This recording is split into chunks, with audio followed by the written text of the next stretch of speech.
I talked about how one of the keys to Lacoste's success was partnerships with key influencers. We're looking at athletes, we're looking at musicians, politicians, etc. But arguably what was even more important for Lacoste's success, particularly when it first started to enter the US, was brand collaboration. So actually collaborating with other companies that manage their own brands. And the most important of these is with eyes on. So one of the reasons that Lacoste was able to establish itself in the United States so bloody quickly was because they partnered with Izod, and they started selling all their products with co-branding. And you can see here that Izod and Lacoste were kind of melded together in a lot of fabric materials that went out there. So there's a mistake that a lot of people think with brand management is they establish a new brand and they kind of think, okay, we need to do everything from scratch. And everything from scratch from a brand management perspective means investing tons and tons of money in brand awareness campaigns, which most businesses can't really afford to do because there's huge economies of scale that are built over time by doing that. And often establishing a brand takes decades. If we think about some of the research from the B2B Institute, for example, from LinkedIn, they're talking about that it takes decades to establish a true brand. But there are hacks.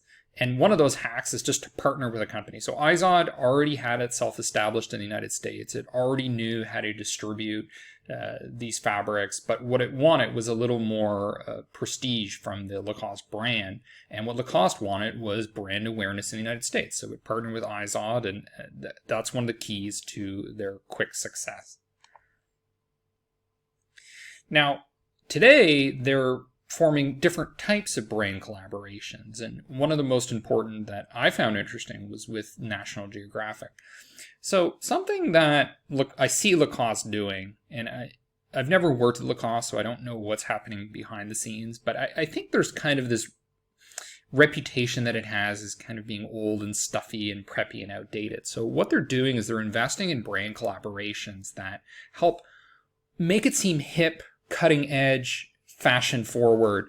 And we see that with their collaboration with National Geographic, where they have the Lacoste models acting like almost animals in the forest with leopard skins and with these cool animals that their skin is being applied to the traditional crocodile. We also see larger logos that are more prominent, more dramatic fabrics, things like this. Now, I don't necessarily think that the typical Lacoste customer is going to buy a leopard skin polo, but that's not the point. The point is the brand perception. Is it kind of cutting edge? So even if only, say, 1 in 20 Lacoste customers actually buy the product, it helps position the brand appropriately as not being outdated, as being fashion forward, as being cutting edge. So let's think about why Lacoste formed a partnership with the National Geographic brand. Why them? Why not? Why not something else? Why not Discovery Channel, something like that? So I just quickly did a Google search here. Now, I don't know if this is true, but let's just assume that it is. And it says the target group for National Geographic is men between 30 and 50 years with high education and high income. Now, I don't know about you, but when I think of Lacoste, that's typically what I think of. Basically middle-aged men that are on kind of high-status people. They read about space, history, technology, nature, and psychology. So nature very much aligned with what National Geographic is selling, and much else. The potential to find interesting stories, news, and fun facts on topics like these are virtually boundless. Okay, so when we think about this group, it's not a super narrow niche, right? Lacoste basically has stores in every major city. So we're not talking about just CEOs of X types of companies. It's not a hyper niche, but it's also not super broad. We're not talking about people that shop at Gap, for instance. So what we're talking about is kind of these middle-aged, high-income people. So there's very much an overlap here between the National Geographic brand and the Lacoste brand. Now, the other thing that is important to highlight about this particular group is they tend to travel a lot. Now, travel a lot can mean for business, but it can also mean for pleasure. So these are people that perhaps actually go to Africa for safari adventures, for example, which is very much kind of a National Geographic type of thing. Now, the other thing, if we think about this group, is they're going to be in airports a lot.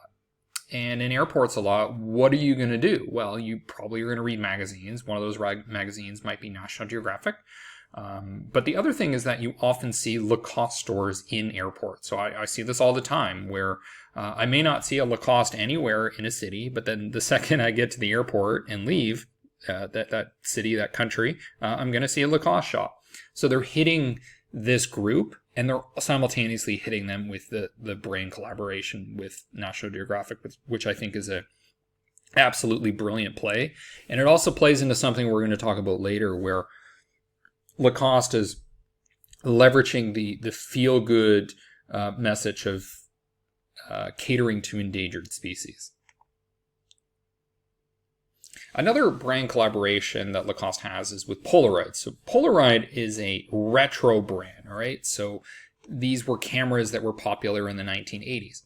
But what we're seeing now is that the 1980s is cool again. The 1990s is cool again. This is what's in fashion with things like Stranger Things, a huge hit on Netflix. So what Lacoste is able to do is tap into this cool, what is retro? And they did that by collaborating with Polaroid. So no longer is Lacoste being perceived just as kind of this stuffy, formal, preppy golf type fabric, but it's also being associated with things like fun, colorful, multicolored Polaroid imagery, which you see in the Polaroid branding, and you also see just in the photography. And you can see here that Lacoste is using these kind of retro 1970s things, which is interesting because if you think about when Lacoste really became popular, it was in the 70s and 80s when that preppy look was very popular. So Lacoste is able to maintain its relevance, its coolness, its freshness, its appeal to younger people that are kind of growing into the target group for Lacoste that can afford it, through collaborating with a very established brand like Polaroid, which is has incredible brand awareness. So let's take a look here, because Lacoste has very much been focusing on collaborations as a brand management strategy. So if we look at what some of these are, we have some brands that I'm not familiar with, but I think are kind of like cool designers, very fashion forward in countries like Japan. So National Geographic, we have concepts here. So this is not your typical Lacoste design style, the preppy kind of style you used to see. But by collaborating with concepts, they're able to enter that space with credibility. We have Croc series, which is kind of cool. We see the crocodile kind of being more in a hip kind of street sense.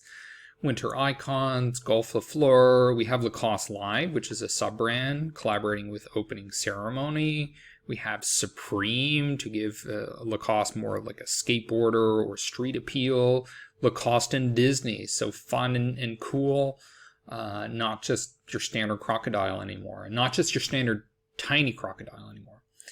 Keith Haring, Lesage. Now, I don't know a lot of these brands, but I imagine they all kind of fit this kind of premium, somewhat high status or cool persona. Lacoste and Visionaire. We also see, Lacoste Fashion Show, where they're collaborating with other designers. So very cool. Very efficient way for Lacoste to expand their marketing through brand collaborations.